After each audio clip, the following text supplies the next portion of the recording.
আজকে তৈরি করলাম হাজব্যান্ডের পছন্দের ৩০০ পেটের চাপড়ি। যেদিন সে বাসায় থাকে সন্ধ্যাবেলায় চেষ্টা করি তাকে কোনো না কোনো নাস্তা তৈরি করে দিতে। তবে আজকের এই নাস্তাটা তার নিজেরই আইডিয়া ছিল, তার একটা ছিল, দাবি ছিল যে তাকে এক চাপড়ি করে দিতে হবে। তা আমিও চেষ্টা করলাম যে যেহেতু তার ৩০০ পেটের চাপড়ি খুব পছন্দ, তাদের রেসিপি অনুযায়ী তাকে একটা চাপড়ি করে দিতে।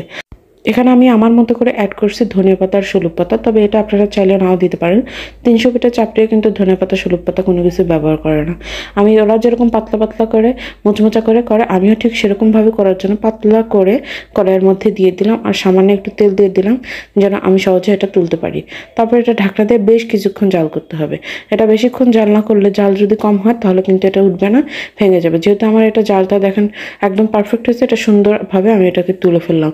আমি দুই পাশে মচমচা করার জন্য এটা দুই পাশে মচমচা করে ভেজে নিলাম। হয়ে গেল সুন্দর আমার ৩০০ পেটা চাপড়ি। আর একটা ভাজা শেষ হতে না হতে আর একটা খাওয়া শেষ।